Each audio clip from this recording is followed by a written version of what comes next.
Today I'm joined by Clive Memmott, the Chief Executive of the Greater Manchester Chamber of Commerce, someone who's been part of the Charter's development from the outset. Clive, many thanks for joining us. Pleasure, Ian. Really nice to be with you. I always enjoy a bit of chatter. We will have chatter today. For those who don't know him, Clive's had a long and varied and distinguished career working across public, private and third sectors, and has held a number of leadership roles. He's also co-authored a book on improving business performance through effective and practical employee engagement. Growing Your Own Heroes, I think it was called, Clive. It was. And the strap line in was the common sense way to improve business performance. If there's a place for common sense, it's straight to you, Clive. I've known and worked with you for a good number of years, and you always bring insightful and challenging perspectives, and I'm really looking forward to the chat today. We always like to start at the beginning, Clive, so where did it start for you? Can you tell us about your very first job? Well, there's two jobs, isn't there? There's the jobs when you do as a kid, you know, when you're getting ready to decide what you want to do. So I was an ice cream man originally, Really? and that was fun. And then I went to work for Betterware, selling household cleaning stuff door to door. And that was Tell me about the ice cream van. Oh God! I mean, it was lovely because you were the kid, and they knew you were just doing it as a filler before I went off, you know, to university. So I could only engage 3 gears on the van, and it was the ice cream that you got with scoops, and they made sure your ice cream was at the back of the fridge in the morning. So to actually get the bloody stuff into a corner, it was impossible for about 3 hours afterwards. But great fun, loved it. And where was your round, Clive? Where were you? I was just around parts of Derby at the time, and I mean, you got, and again, the ice cream wars are true. You know, if you go out of your territory, you get spoken to by the other drivers. It was, I thoroughly enjoyed it. Now, you must have learned lots from that. I mean, something I didn't know we had in common. Before my mum and dad were married, they had an ice cream van that they ran together in Glasgow. Yeah. And my mum always told the story about a young kid that used to come to the van, never had any money, just looked at her with big sad eyes. And Dad said, absolutely not, never. You're not doing that. If you start that, you know, they'll all come. And then one day, Dad, being softy, gave up and said, yeah, go on then. So Mum got him the cornet, gave him the cornet, and she said, what do you say, son? And his response was, raspberry. So, you know, a lot of learnings from that sort of interaction, Clive, I'm sure you must have. Yeah, well, I mean, I was also brought up in a pub, so I'd always worked in that, so I'd always been used to dealing with people and dealing with human beings, you know, not just as friends and colleagues, but as actually, you know, to give service to people. And actually, I was always brought up with an ethos that was in no way demeaning, that you actually did that to the best of your ability and wanted to engage people and be nice, and then, you know, you get it back in spades, don't you? Really interesting. So from that start, and the pub as well, so that whole service based, dealing with customers, dealing with people who weren't friends and family, how did you take that on to your first steps in career? It just really defines you. I mean, I had no idea what I wanted to do, and originally I was going to do a sociology degree, and then right at the Goldsmiths College, which was a really good sort of radical, you know, back in the 70s then, and right at the 11th hour I just thought, my God, I don't know why I'm doing this, and flipped to law in London, and you know, started off and that was it, did a law degree, and then went to the bar, did the bar exams, and went through all of those okay. Came out of that, didn't have a great deal of money. I don't come from any form of, you know, sort of moneyed background. I always had to earn it, and then went and worked for a company called Mercantile Credit, which is wholly owned by Barclays, and that was right in the middle of London at the time, doing sort of legal commercial work on bills of exchange for motor dealers, big marine mortgages for boats and things like that. It was good fun. Yeah, I mean, terrific place. You know, the office was actually above the Blitz nightclub in Great Queen Street, so had a lot of fun. Sure. But that sort of interaction, Clive, what did that tell you about the kind of the working environment? What did that tell you about relationships? Did you have leaders that you looked up to at that stage, managers you looked up to? Probably not at the time. In the early stages of your career, it's more about people you like, and of course the person you work for broadly defines happiness at work, doesn't it? Largely, and so. It was okay, but it wasn't really until I moved into a sort of different environment that I became interested in what that job did. I thought, I don't want to do legal work in just a commercial environment. It's too restrictive. So I wanted to broaden that out. And then I went and got a management trainee job with a group called Hepworth Ceramic at the time, which was a big industrial conglomerate which also did building materials. And that's when I got interested in the wider aspects and, got into marketing and stuff like that. And that whole notion of actually it's managing people, leading people that potentially interest me. So I think you're absolutely right. People join organisations but leave managers normally, don't they? Absolutely. So when were there examples in those early days of leaders that you looked up to, Clive? Where did you learn your own techniques? I think in the early days, Ian, you're absorbing bits from so many different people, and as you get older, you realise that how many really utterly incredibly outstanding people do you meet in your career that you think, wow, there's not that many, but lots and lots of people have some incredibly strong aspects to what they do and their personalities and how you do it. And I'm very good at absorbing that, kind of synthesising it, and deciding. I was always very strong-minded. I had a view on how you manage human beings, engage with them. Yeah, I'm trying to dig into what informed that view, Clive. Just being very open-minded, Ian. That I was always open to. It wasn't just the person I worked for; it was all the other people, and learning and watching and understanding how those dynamics work. What you. And in those days, you saw a lot of really bad behaviour. Yeah. Management was hierarchical. It was very top-down. It was elitist in the way. We weren't talking about flat structures then. It was deeply, very hierarchical, multi-tiered structures. And I always instinctively knew that wasn't the best way to get things done. Yeah, and I think that instinct part, sometimes it can be trained out of people. Yeah, very much so. Yeah. A lot of big companies now, they spend all their time now big companies now spend all their time trying to work out how you get that entrepreneurial spirit within their employees in big bureaucratic environments, aren't they? Yeah. Because you do. The system takes that out of people, and it takes a lot of guts to drive those views through, and those behaviours. And it comes to maybe a trendy word in the last 10 years or so, but around empowerment. Yeah, the book that you referred to, Grade Your Own Heroes, which was, oh my God, we wrote that in 2006, was all about that.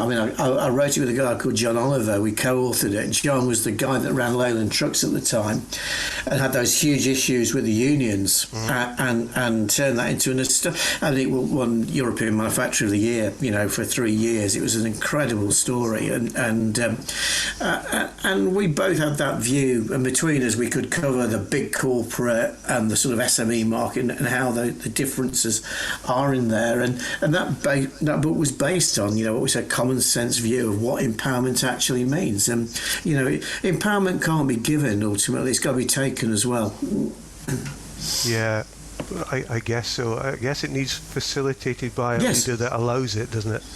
It does. Well, a lot of. When you write a business book, you sell it by going on the hoof with it. And so we did literally hundreds, and it was a big seller. We got it was interesting because we got take-up in a lot of hospital trusts, big corporates, and then lots of smaller companies as well. And again, a lot of people, when they say, we love what you're saying, guys, and we really want to do that. Now, who can we hire to come and do that for us? You say you've not really got the point, have you? This is if it doesn't come from within that owner, that senior team. And yes, that will need help at times. It can't work. is got to be owned by the people at the top of the business, and values, of course, are all about this. And there's a lot of nonsense talked about corporate values. I mean, all values is the best definition I know, is that values are the way we behave around here. And if there is a disconnect between how senior management behaves and the values that are being pushed down through the organisation, you know what the outcome is, Ian. Yes, indeed. I mean, many of the conversations, Clive, over the last 6 months or so we've had on webinars, have nearly, whatever the issue is, has come back to the values that are set from the leadership. Yeah, absolutely. And no matter what issue you're talking about, whether it's employee engagement or well-being, it comes back to those issues. So in terms of key messages around how leaders should shape that empowerment, what would you tell them, Clive? I think it goes back to, your starting point of all this is, you've got to absolutely have a clear view of what your business is and what you want it to do.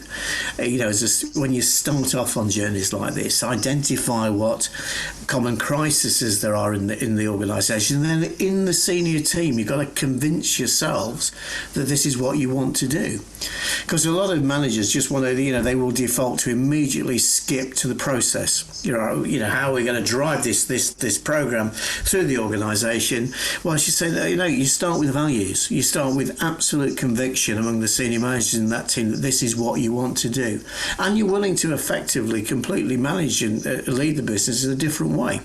And that's tough. That is still tough for a lot of organisations. Not just tough in terms of people don't want to do it. They don't want to cede power, but they're not always confident in their own skills and ability to be able to manage like that, because it is a harder way to manage.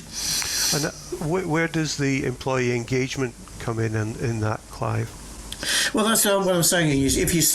Once you've started off and you say, right, this is how we're going to do it. Now we've got to start consulting and talking and actually doing this with the workforce. Identifying with them what the common goals, the common crises are. Always good to look for a common enemy as well, isn't it? Mm-hmm. To get people rallying around something and then move that forward, and then you can put the processes in place on how you systematise that and make sure it's done consistently, and that there's always constant improvement. And again, elements of continual Six Sigma and Kaizen are all involved in those processes. But it starts from a position as you must actually want to do that, and you must want to operate that, and that will take you down some very uncomfortable avenues. When you do those surveys, when you talk to those people, they're going to tell you things you don't want to hear as well.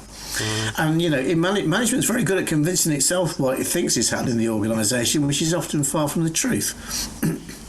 And mistakes will be made, Clive. Of course, and that's the thing to convince. I always say when I'm talking about myself, people say, now you're old, Clive, and you've been around, you've done a few things, you make a lot less mistakes. And I say, well, actually, I make far more mistakes, but the trick is I generally know how to rectify them very quickly now. Because if I'm not making mistakes, I'm not trying to do things, am I? Yeah, and it's an old one, isn't it? But we all learn from them. Of course we do. Well, not everybody does. That's the problem, isn't it? And of course, then we can start talking about pandemics and Brexits here, then, can't we?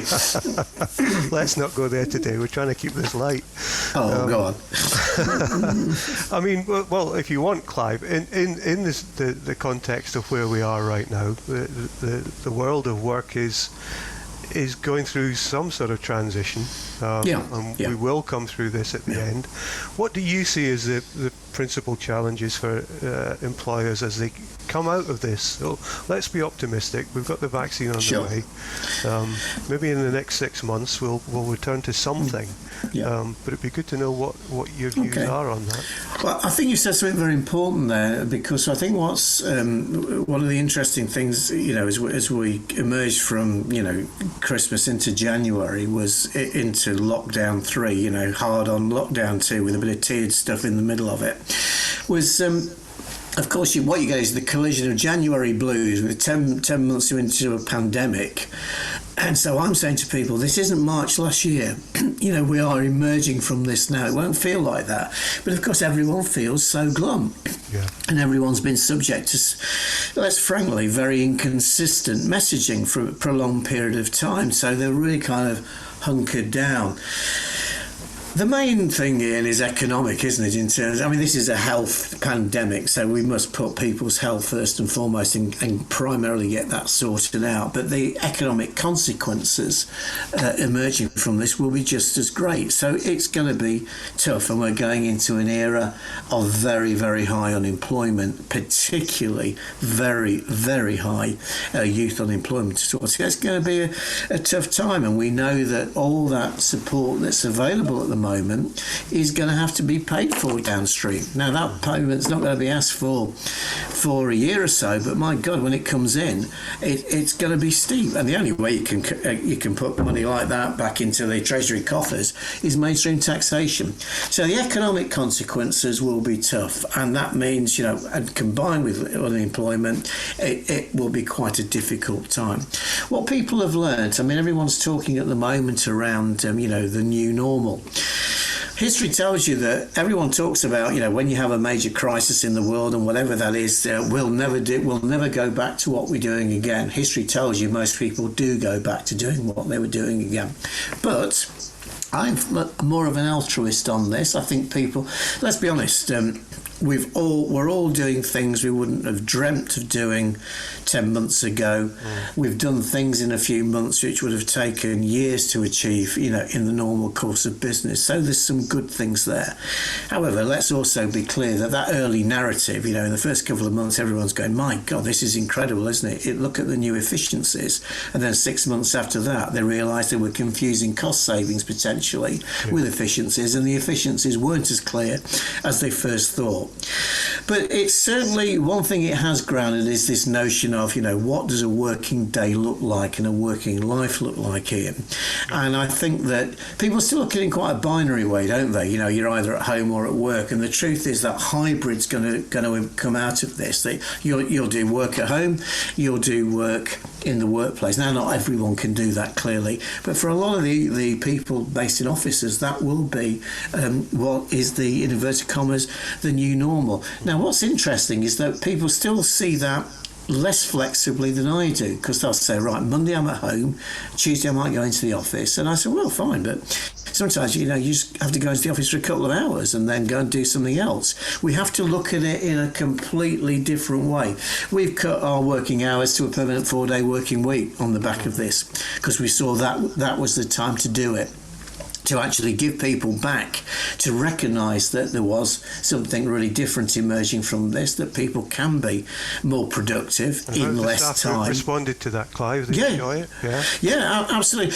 You get pressure points like our international trade teams at the moment inundated, on the back of Brexit inquiries, and because we do a lot of, all the documentation hassle that you're hearing about, we're involved in. So that's pretty tough at the moment. So you have to moderate it, but people like it and value it and see the importance of it. What they don't want to see is the management's cheating on them and just asking you to do 5 days in 4 days. Yeah, I think the point you make about flexible working is really well made. We've just through our interactions with employers begun to see a misunderstanding of what flexible work is. Working from home isn't flexible. No.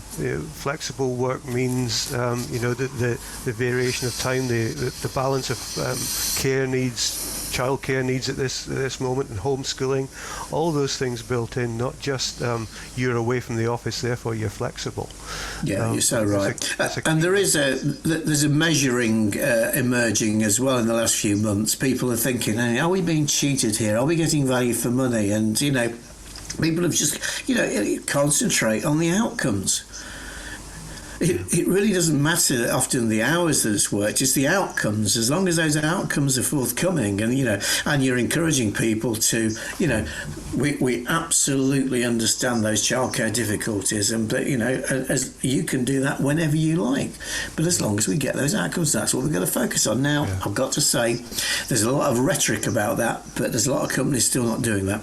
Yeah, no, presenteeism is still there with many, it sure many is. Absolutely. You can just see on their faces on the screens, can't you? Yeah, you can. You can. Now, Clive, you allude to the economic crisis that's going to follow this health crisis. And, we know, particularly in Manchester, through this stuff that Marcus Rashford has been doing, etc., about the inequalities that will pervade and follow an economic crisis. So what role do you think progressive employers have in trying to address some of these issues? A big role. You and I were both at a living wage event yesterday, wasn't we? Which again, was doing stuff that we've been involved in for a long time. But the truth is, you've still got about 20% of workers in Greater Manchester are earning less than the living wage. And in areas like hospitality, that's intense. I think the number's about 60%, isn't it, there? And we also know that affects women more than that. There are very complex issues here. I think one of the dangers is that everyone's going, it's the pandemic has highlighted these inequalities. But I also think there's some real hypocrisy in that, because if you didn't know those inequalities existed before the pandemic, I'm sorry, you were either closing your eyes to it or ignoring it. Do you think it gives us an opportunity to redress them, though? I think it absolutely does, Ian. But the problem is, don't just use the pandemic as the excuse. These things are ingrained in a lot of our society. It's good to hear phrases like levelling up, but I've got to say, if I delve below the political rhetoric, what are we really going to do about that? You hear a lot of conversations about what happened in Germany after German unification. And the truth was that, and I did, the company I worked for at the time, which was the Redland Group, we had a huge amount of assets in the old East Germany, around the Dresden area and places like that. So I used to know that area very well pre and post unification. And there was huge resentment in West Germany to pay the costs of what needed to be done, to bring East Germany up to speed and get it at any form of equivalency with West Germany. But the government made an absolute conscious effort to overinvest in the East to get that gain, and put up with a great deal of resentment in citizens and politicians to get that done. Now, we've got to learn that that's the sort of strategic commitment you need from central government to make things like that happen. And that has not happened historically in this country. Yeah, despite the levelling up agenda promises, Clive? No, absolutely not. It's you can't knock the fact that it's got people talking about it, but you've got what is it that's going to change this now? And again, what I don't like, Ian, is when this defaults to a North versus South narrative. I hate it. At the end of the day, we're citizens of the United Kingdom, and I want to see that the whole of the country prosper. And I don't think the success of the North should be at the expense of the South. But what you have got to do is recalibrate your whole strategic policy in terms of investment. When you talk about productivity deficits in the North, what drives productivity? Well, a big thing that drives productivity is infrastructure. What drove the growth of London over 30, 40 years was Jubilee Line, Victoria Line, Docklands Light Railway, Crossrails eventually coming through. Yeah. Things like that, Ian. Because what does that do? It enlarges and it enlarges your labour market and gives better access to it. And that's what we've got to do in this area. The biggest inhibitor to economic growth in Greater Manchester in the next few years is the size of our labour market and access to labour. And that's what the original Northern Powerhouse concept was about, just extending that labour market and putting that infrastructure in that allows that to happen as a cohesive unit. A bit like the Randstad in the Netherlands. Yeah, I know what you mean. Clive, look, insightful and challenging as always. Perhaps just to wrap up and just thinking about the next 12 months, what would your top tips to employers be to help support staff build organisations that will be more resilient moving forward? I think that the ability to talk openly and honestly to staff during difficult periods, and as we emerge from a health crisis but plunge into a bit of an economic crisis, there will be a steep climb out of this in the not too distant future, but there will be a lot of casualties. A lot of companies will find it very difficult. Some will absolutely thrive. There'll be huge opportunities, but having difficult conversations with your staff openly will actually pay you dividends, even though it might not always feel like that at the time. Learn the lessons that have come through the last 10 months, year or so, and say, we can work differently. We will trust our staff. If we look at that, that 20% of people in GM not paid the living wage, one thing, they're very simple numbers. If you just pay what's often not a lot more, retention and quality of service will improve dramatically, and that's what will define what success looks like when we emerge from there. It's the companies that offer the best service and the most value for money that will thrive, and that mustn't just be based on a culture of low wage, low productivity. Now let's be clear, the central government of this country drove a low wage, low productivity agenda. Clive, wonderful, thank you. Thank you. And thank you for your continued support of the Charter's work. It's hugely appreciated. Always a pleasure. It's really important. I'm very proud of the work we've done on the Charter. I think, as we'd said before, Ian, Charter provides a safe ground for people to have often difficult conversations and then to take it into positive solutions. Clive, thank you very much. Take care, Ian. Thank you.